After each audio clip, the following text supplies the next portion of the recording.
I wasn't supposed to be there. Let's start with that. The only reason I ended up sitting in that cafe was because the power went out at the co-working space I use. Total blackout. Wi-Fi dead, phones scrambling for signal. The whole floor just gave up and evacuated like we were in some kind of tech apocalypse. I needed somewhere with coffee, a charger, and ideally, no people. But of course, life loves a twist. So I ducked into this place called Larch and Fig. Hipster name. Decent pastries, weirdly aggressive jazz music. I hadn't been there in months. Not since. Well, since I stopped having reasons to come near Mallory's office. It didn't hit me at first. I ordered my cappuccino, sat down at a table near the corner, the only one with an outlet, and opened my laptop. I was in the middle of pretending to work when I heard the laugh. That stupid, nasal little laugh she only does when she's nervous and trying to act confident. It was her. Mallory. My wife. Except she wasn't alone. She was at a table diagonally behind me, just far enough to pretend I didn't notice. She was with a group of maybe 5 or 6 people. All corporate types. Suits, AirPods, aggressively polished shoes.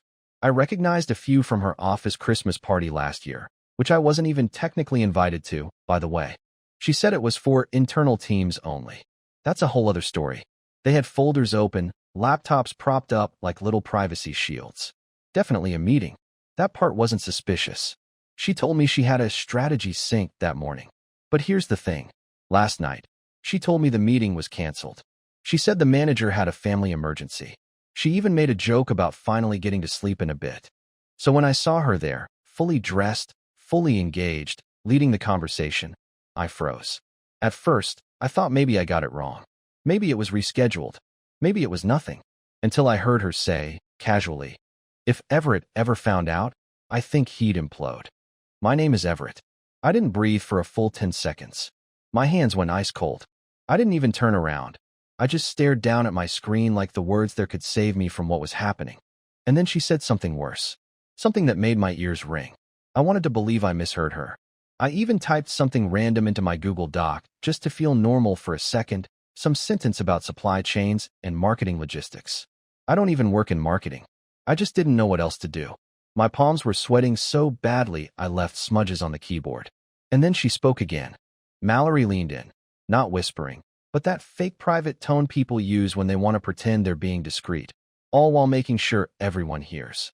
"He still thinks I go home tired every night," she said, pausing for effect. "But God, if he saw what I'm really like when I'm not around him." The guy next to her, the one with the sleeves rolled up and the expensive-looking watch, chuckled and muttered, "That's why I keep my door unlocked." Laughter. Not the kind you hear in sitcoms. Not fun, warm, mutual laughter. It was dirty, complicit, like they all knew a secret, and I was the joke. My stomach clenched. I felt it in my spine. You know that sickening awareness when your body realizes something before your mind catches up? That was me. I wasn't connecting dots. The dots were stabbing me in the face, and I was still sitting there, frozen, like an idiot. She kept talking. She brought up a hotel. No specific name, just that place near Grant Street. And then she added, "I know it's cliché, but what can I say? Elevators and champagne kind of do it for me." The guy across from her, I think his name's Jordan, said something about room service being faster than his last breakup, and everyone cracked up again. Mallory laughed, too. That same stupid laugh. Except this time it felt like she'd stolen it from someone else. From the version of her I used to know. That's when it really hit me. She wasn't just having some one-time lapse of judgment. This wasn't a mistake. This was a pattern. A rhythm. She wasn't embarrassed. She wasn't cautious. She was thriving in this dynamic. Like cheating on me had become part of her work routine. Emails, meetings, betrayal. Copy-paste. Normal. And I sat there like a ghost, watching my marriage rot from the inside out, one smug inside joke at a time. I couldn't take it anymore. But just as I was about to stand and walk out, not confront her, not make a scene, just leave, she pulled out her phone, smiled at the guy next to her, and said, "Want to see something hilarious? This is what he sent me last night when I said I wasn't feeling well."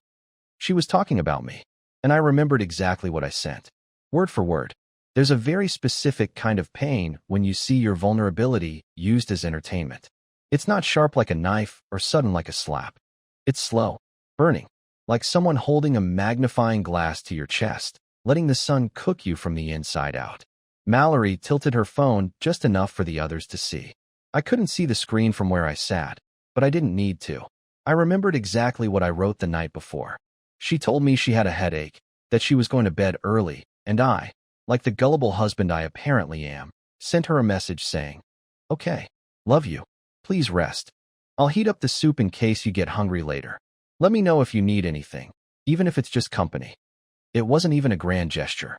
Just me trying to be thoughtful, present, useful in a house where I felt increasingly invisible. It was the kind of text I thought husbands should send. A simple act of care, respect, devotion. But to her, it was content. She passed the phone to the guy with the expensive watch, and he snorted, like it was the funniest thing he'd seen all week. "Oh my God," one of the women laughed. "He heated up soup for you?" Mallory smirked. He even put a sticky note on it that said, "In case your heart needs something warm too." Laughter again, even louder this time. Someone actually clapped, like I was a performer in some tragic comedy, and my pain was the punchline. I sat there in silence, the blood draining from my face, my hands clenched so tight my nails dug into my palms. I didn't know whether to throw up, walk out, or just curl under the table and disappear. I felt stupid, so incredibly stupid, not just for being there, but for ever thinking I mattered to her anymore. She didn't stop. She kept going. "She used to cry when I'd leave for a work trip," she said, mimicking my voice. "But now I can't even get through one weekend without his little emotional check-ins. I swear, he's like a puppy with a phone." I felt my breath catch. I'm not proud of this, but for a brief moment, I hated her. I genuinely, viciously hated her. Not just for the cheating, not just for the lies, but for this gleeful dissection of the version of me that still cared. The version of me that stayed home, cleaned the apartment, folded her laundry, and still believed we could be okay. How long had she been doing this? How many of those late nights, those crises at work, those girls-only retreats, were really just opportunities to mock me behind my back? How long had I been a character in her private sitcom? The clueless husband, the weak link, the guy who didn't even realize he'd already been replaced. I don't remember when I stood up. I don't even remember deciding to move. But my legs carried me toward the door like they had a mind of their own. My tea was still half full on the table. My laptop was open. My charger was plugged in. I just walked out. Into the rain. No plan. No confrontation. No dramatic movie scene where I slam my hand on the table and demand answers. Just silence. And the sound of her laughter echoing behind me, long after the door swung shut. I didn't go home. I walked for maybe 2 hours. Through the rain. Through the wind. Through a city I suddenly felt like a stranger in. I didn't even know where I was going.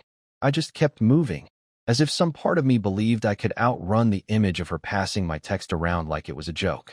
That sticky note. That soup. That stupid message I sent her. It was haunting me, following me like a shadow that had finally found its voice.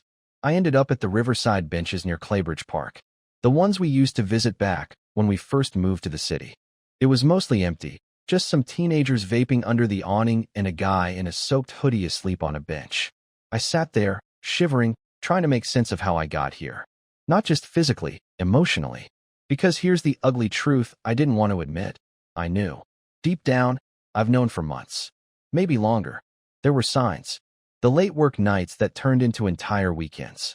The way she started leaving her phone face down all the time. How she stopped saying love you when she left for the day.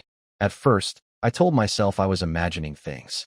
I even apologized to her once. Yes, apologized for getting too clingy after I asked why she didn't come home until 2 a.m. on a Tuesday. She gave me a whole speech about trusting her, about how women in leadership get scrutinized more than men, how she had to work twice as hard to get half as far. And I, the loyal, supportive fool that I am, believed her. I told her she was amazing. I told her I admired her. I even offered to do more around the house so she could focus. Meanwhile, she was out there calling me a puppy with a phone.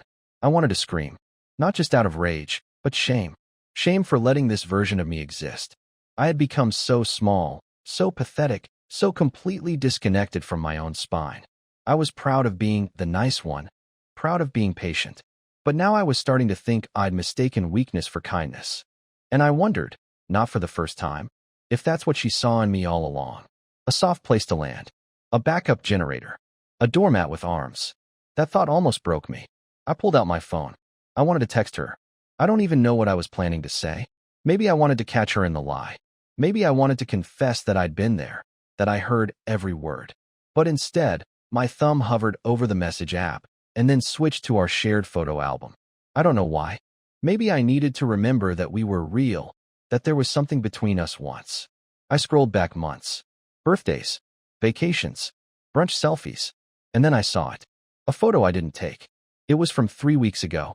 Mallory at a rooftop bar, wearing a dress I hadn't seen in person, laughing at someone off camera. The caption, "Don't tempt me." That was strange enough. But what made my blood run cold was the fact that it had been hidden. In a shared album we both had access to. Yes, but buried under dozens of travel photos, way out of order. It didn't belong there. It wasn't part of any trip we took. And worse, it was uploaded from my old iPad. The one I lent her when hers stopped charging. The one she still had. I opened the album details. My hands shook as I tapped through the metadata. She hadn't just uploaded the photo. She had uploaded an entire hidden folder. Dozens of pictures. All from nights she told me she was staying late to work on the Q4 report. I don't remember the exact moment I realized I was shaking, but I felt it in my teeth first. That tiny, involuntary chatter. Not from cold, not from fear, but from the kind of adrenaline your body releases when it knows your heart is about to break in slow motion. I tapped on the hidden folder. My thumb hovered over the screen for what felt like a year. A part of me hoped it was nothing. Maybe just photos from some work function she forgot to mention. Maybe selfies she meant to delete. Maybe something explainable. But no. The first photo that loaded showed her standing in front of a bathroom mirror, clearly tipsy, wearing black lingerie and holding a wine glass. The timestamp was from 2 Fridays ago, the same Friday she told me she was attending a client dinner that would run late. I remember that night vividly. I'd waited up with leftovers and a movie queued. I fell asleep on the couch in my clothes. When she came home after midnight, she barely said a word and claimed the client was a nightmare and that she had a headache. But there was no client. There was just her and someone taking the picture from behind. I kept scrolling. Another photo. Her on a balcony, champagne in hand, skyline behind her. Her head was tilted back in laughter, her arm around someone cropped out of the frame. But in the reflection on the glass railing, I could just make out a man's shoulder. Tan coat, gold bracelet, same guy from the cafe. Then a short video, no sound, just her lips mouthing something into the camera before she turned it toward a hotel bed. The sheets looked rumpled. There was room service on the nightstand. 2 wine glasses. Her voice wasn't audible, but her mouth moved in a whisper I had no trouble lip reading. He thinks I'm still at the office. I felt the world tilt. She wasn't just cheating. She was cataloging it, celebrating it. There were over 40 files in that folder. Not all scandalous. Some were just group photos at rooftop bars, inside jokes written on napkins, screenshots of texts I'd sent her, highlighted with digital markers, like she was studying me. One text said, "Do you want me to pick up dinner for tomorrow too? I can cook if you're tired." Her annotation underneath read, "He's trying so hard it's sad." That one cut deep. Deeper than any photo. Because it told me everything I needed to know. This wasn't just infidelity. This was mockery. I wasn't just a husband being cheated on. I was a character in some twisted narrative she was writing for herself. A passive, boring husband to contrast against whatever fantasy she thought she deserved. I was being edited. Rewritten. I closed the folder and stared blankly at the river. My mouth was dry. My legs felt numb. Every memory we'd ever made together. Every anniversary. Every sick day I nursed her through. Every "I love you" started to rot in real time. And yet, even after all that, even after seeing the truth laid bare, like a crime scene arranged in high definition, I still wanted to believe this could somehow be salvaged. That's when I realized something terrifying about myself. I was addicted to her. Not the real her. Not the woman in those pictures. But the version of her I'd built in my head. The one who needed me, who loved me, who wasn't capable of something this cruel. That version didn't exist anymore. Maybe she never did. When people imagine the moment they catch their partner cheating, they probably think of chaos. Screaming. Broken dishes. Suitcases thrown out of windows. But me? I sat on a bench in wet jeans, surrounded by strangers, and stared at a phone screen like I was reading weather updates. Calm. Detached. Numb. No explosions. Just a long, hollow exhale. But something did shift inside me, and it wasn't rage. It wasn't grief. It was strategy. The first clear thought I'd had in hours. Don't confront her yet. Not until you've seen how deep this goes. I left the bench and took the long way back to our apartment. I knew she wouldn't be home for at least another hour. Her schedule was still up on our shared calendar, and she'd marked team debrief plus drinks at 6 p.m. How poetic. The apartment smelled like eucalyptus. Her diffuser was still on from that morning. I ignored it and walked straight to the bedroom. Opened her side table drawer. Nothing. Then the coat closet. I wasn't even sure what I was looking for until I found it. The iPad. My old one. Buried under a pile of scarves. As if she wanted it hidden, but not far away. I powered it on. It took a minute to charge, but when it did, it opened without a passcode. She'd never changed the unlock from when I used it. Just my usual 4-digit code. That felt insulting, honestly. Like she hadn't even tried to cover her tracks. I opened the Files app. She deleted the folder from local storage. But not from the cloud. It was all there. Synced. And worse than I imagined. There were notes. Not romantic ones. Logs. Logs of things I said. Times I cried. Arguments we had. Written out from her perspective like she was building a case. One read. June 4th, he got upset that I didn't text him after 11. Claimed he was worried. Told him I needed space. He apologized again. Zero backbone. Another. July 12th, he tried initiating sex. I pretended to be asleep. Logged for consistency. I knew he'd ask about it again in 48 hours. He did. There were 10 entries like that. Maybe more. She had built an entire private diary of my behavior. Not to understand me. Not to heal. Not to process. But to deconstruct me. To strip away every layer until all that was left was this pitiful caricature of a man who existed only to orbit her. I should have been angry. I should have smashed the iPad. But I didn't. I took photos of every screen.